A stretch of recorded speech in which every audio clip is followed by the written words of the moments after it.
శ్రీమాత్రే నమ. జయ గురు దత్తాత్రేయ నమ.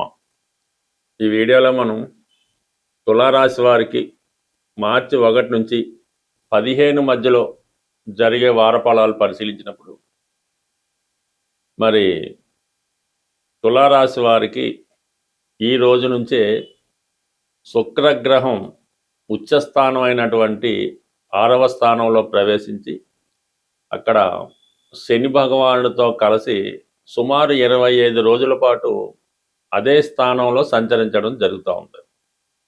సో ప్రధానంగా తులారాశిలో ఎవరైతే సెలబ్రిటీ హోదా కలిగి ఉన్నారో, సినిమా రంగం, టీవీ, మీడియా రంగంలో ఉన్నవాళ్ళు వారికి చాలా గొప్ప అవకాశాలు వస్తాయి. కొన్ని విజయవంతమైనటువంటి ప్రొడక్ట్స్ మీ నుంచి రావడం జరుగుతూ ఉంటుంది. అలాగే మీలో ఉన్నటువంటి టాలెంట్కి తగిన ప్రతిభ, గుర్తింపు రావడం జరుగుతూ ఉంటుంది. రాజకీయ రంగంలో ఎవరైతే ఉన్నారో వారు ఈ సమయంలో ప్రయత్నం చేస్తే ఒక మంచి గుర్తింపు కలిగిన, హోదా కలిగిన పదవి లాంటిది రావడం జరుగుతూ ఉంటుంది. అలాగే ముఖ్యంగా స్త్రీలకి ఇది లాభసాటిగా ఉంటుంది. ఎవరైతే ఈ రాశిలో స్త్రీలు ఏదైనా కళారంగంలో, టీవీ అవ్వచ్చు, మీడియా అవ్వచ్చు, డ్యాన్స్ అవ్వచ్చు, మీరు ఏ రంగంలో ఉన్నా, నటనా రంగంలో ఉన్నా మీకు తగినటువంటి గుర్తింపు, తగిన పారితోషికం రావడం జరుగుతూ ఉంటుంది.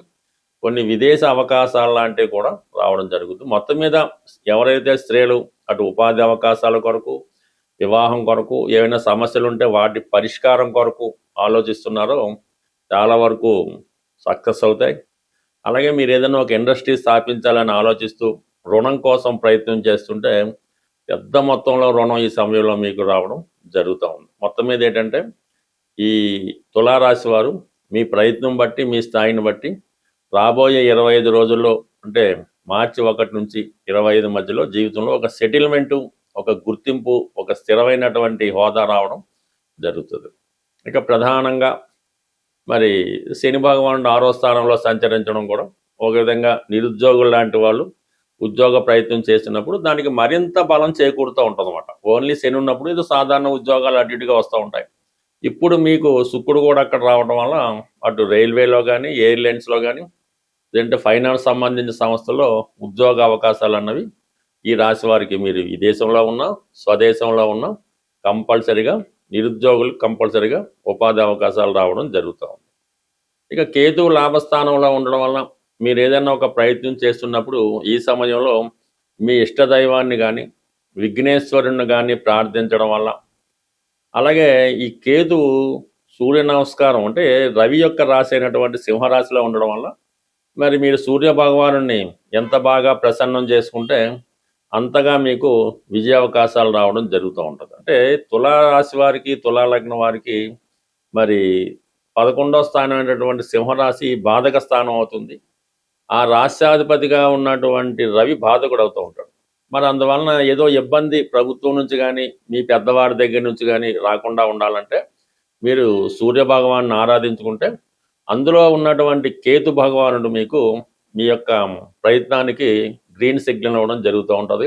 ఏ ఆటంకాలు లేకుండా మీ ప్రయత్నం అన్నది పూర్తవడం జరుగుతూ ఉంటుంది. అంటే ఎప్పుడన్నా మన గ్రహాలు బలంగా ఉన్నప్పుడే చేసే ప్రయత్నం సక్సెస్గా చేస్తూ, ఏ గ్రహం అయితే అడ్డుకుంటుందో ఆ గ్రహానికి మనం తగిన పరిహారం చేసుకుంటే మన ప్రయత్నం అవుతూ ఉంటుంది. చివరి నిమిషంలో పని ఆగిపోవడం, మనకు వచ్చినటువంటి అవకాశం వేరే వాళ్ళకి పోవడం కూడా జరుగుతూ ఉంటుంది. అందువలన శ్రద్ధగా మీరు ఈ సమయంలో ప్రయత్నం చేస్తే ఈ రాబోయే ఈ పక్షంలో ఏదో ఒక శుభవార్త మీకు కలుగుతూ ఉంటుంది.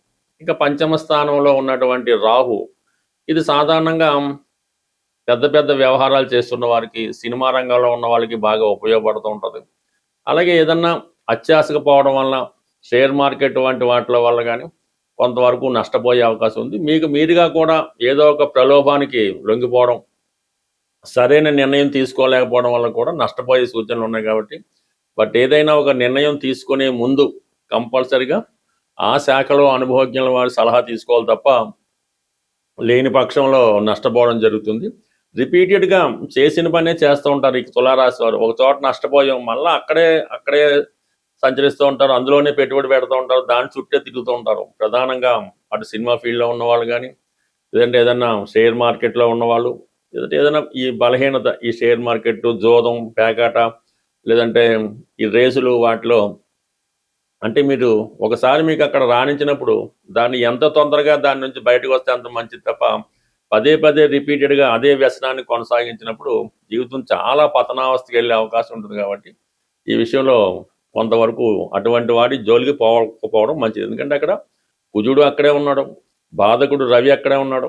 ఇన్ని గ్రహాలు కూడా మీకు ఇటువంటి స్పెక్యులేషన్కి ఇబ్బంది కలుగుతూ ఉంటుంది. అలాగే ప్రేమికుల మధ్య ఎడబాటు, కొంత బ్రేకప్ లాంటిది కూడా వచ్చే అవకాశం ఉంటుంది. ఇంకా ప్రధానంగా ఏంటంటే భాగ్యస్థానంలో సంచరిస్తున్నటువంటి గురువు మీకు ఈ నెల 11వ తారీఖున రుజుమార్గంలోకి రావడంతో కొంతవరకు మీ యొక్క విదేశ ప్రయత్నాలు చాలా వరకు ఫలిస్తాయి. ఏదైనా వీసా సంబంధించినటువంటి సమస్యలు కానీ, అలాగే ఇప్పుడు బయట దేశాల నుంచి వచ్చి ఇక్కడ ఇండియాలో ఉండిపోయి తిరిగి మళ్ళీ విదేశం వెళ్లకుండా ఇబ్బంది పడుతున్న వారికి ఈ 11వ తారీఖు తర్వాత మీ సమస్యలకి పరిష్కారమై మళ్ళీ మీ యొక్క విదేశ ప్రయత్నాలు, విదేశ ప్రయాణాలకి మరి అవన్నీ సక్సెస్ అవడం జరుగుతాయి. గోచార ఫలితాలు పరిశీలించినప్పుడు కానీ వాటిని అనుసరిస్తున్న వారు మనకి ఏ సమయంలో ఏ గ్రహాన్ని ప్రసన్నం చేసుకుంటే మనకి మంచి ఫలితం వస్తుందో నిర్ణయించుకొని ఆ గ్రహం మంచి స్థితిలో ఉన్న సమయంలో ఆ గ్రహానికి సంబంధించినటువంటి దానం కానీ, జపం కానీ, పూజ కానీ చేయడం వల్ల ఆ గ్రహం మనకు అనుకూలిస్తుంది.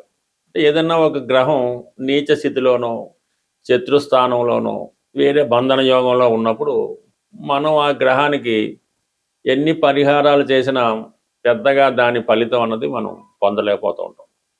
అదే గ్రహం ఉచ్చస్థితిలోనో, మిత్రస్థానంలోనో, స్వక్షేత్రంలోనో బలవంతుడై ఉన్నప్పుడు ఆ గ్రహాన్ని మనం సులభంగా ప్రసన్నం చేసుకోవచ్చు. ఈ విధంగా మనం సులభంగా మన సమస్యలు పరిష్కరించుకోవచ్చు. అంటే ప్రతి గ్రహానికి కూడా అన్ని రకాల ఫలితాలు ఇచ్చే బలాన్ని కలిగి ఉంటాయి.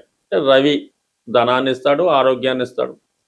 అలాగే ఇప్పుడు ఈ సమయంలో, ఈ పక్షంలో మనకి ఏ గ్రహాన్ని మనం ప్రసన్నం చేసుకోవాలంటే శుక్రగ్రహాన్ని, అంటే శుక్రుడు ఈ 15 రోజులు కూడా ఉచ్చస్థితిలో ఉండడం జరుగుతూ ఉంటుంది. ఆ కారణం వల్ల ఏంటంటే మీరు శుక్రుని యొక్క కారకత్వాలు, శుక్రుడు అన్ని ఇవ్వగలడు, ఆరోగ్యాన్ని ఇవ్వగలడు, మృత సంజీవిని విద్య తెలుసున్నవాడు, అంటే మరణించిన వాళ్ళని కూడా బతికించగలడు. అంటే మరణం అంటే కేవలం ప్రాణం పోవడమే కాకుండా ఏ విధంగా వాడు జీవోత్సవంలో ఉన్నా తిరిగి ఐశ్వర్యాన్ని ఇచ్చో, ప్రాణం పోసో, శక్తినిచ్చో మళ్ళా జీవాన్ని నింపగలనమాట. అటువంటి శుక్రుడు మరి ప్రస్తుతం ఉచ్చస్థితిలో ఉండడం వల్ల ఏ రాశివారైనా శుక్రగ్రహ అనుగ్రహం కోసం మరి లక్ష్మీ అమ్మవారిని పూజించడం. సో ఇవన్నీ మనకు అందరికీ తెలిసినవి. అంటే సింపుల్గా పరిహారం పొందాలి, శుక్రగ్రహ అనుగ్రహం పొందాలంటే స్త్రీలని గౌరవించాలి. ప్రధానంగా స్త్రీలని గౌరవించడం, భార్య, చెల్లెలు, వదిన గారు, మదరు, ఎవరైనా సరే స్త్రీలని మీకు బయట వాళ్ళకి అక్కర్లేదు కానీ దగ్గర బంధువుల్లో, రక్త సంబంధీకుల్లో మీకు మంచి సౌభాగ్యంతో, అదృష్టంతో ఉన్న స్త్రీలను గౌరవించి వారికి విధి విధానంగా సత్కరించి వారికి పసుపు కుంకాలు, చీర, జాకెట్టు, పసుపు కుంకం, గాజులు, ఈ సౌభాగ్య వస్తువులు ఆ స్త్రీలకి మీరు కానుకగా ఇవ్వడం వల్ల మరి అంటే వాళ్ళు అదృష్టంగా స్వీకరించాలి, వాళ్ళు మీ బాగును కూడా కోరుకోవాల్సి ఉంటుంది. అలాగే మనం ఎవరినైతే ఈ బహుమతులు సత్కరిస్తాం వాళ్ళు మీ యొక్క చెడును కోరుకుంటే మళ్ళీ ఇబ్బంది కలుగుతూ ఉంటుంది. ఈ విధంగా ఎవరైతే మీ యొక్క సత్కారాన్ని సంతోషిస్తారో, మిమ్మల్ని బాగుండాలని కోరుకుంటారో అటువంటి వారికి కనీసం 6 లేదంటే కనీసం 2 అయినా సత్కరించడం వల్ల కంప్లీట్గా మీరు శుక్రగ్రహ అనుగ్రహాన్ని సంపూర్ణంగా పొందడం జరుగుతూ ఉంటుంది. కాబట్టి మరి ఈ సమయంలో మీరు అలాగా సత్కరించవచ్చు. లేని పక్షంలో మరి శ్రీ సూక్తం కానీ, కనకదార స్తోత్రం కానీ, లక్ష్మీ స్తోత్రం కానీ పారాయణ చేయొచ్చు. లేదు ఇవన్నీ కుదరదనుకుంటే శుక్రవారం రోజు ఏదైనా అమ్మవారి ఆలయంలో, స్త్రీ దేవత ఆలయంలో ఎరుపు రంగు పుష్పాలు, గులాబీ పువ్వులు కానీ, మందార పువ్వులు కానీ ఒక 6, అలాగే 6 దానిమ్మ పళ్ళు అమ్మవారి ఆలయంలో భక్తులకు సమర్పించడం కానీ మరి అమ్మవారికి సమర్పించడం వల్ల కంప్లీట్గా మీకు ఈ శుక్రగ్రహ అనుగ్రహం వస్తుంది. శుక్రగ్రహం అనుగ్రహం ఉంటేనే మీ యొక్క కాపురం, ధనం, ఐశ్వర్యం అన్నీ అనుకూలించే అవకాశం ఉంది. స్వస్తి.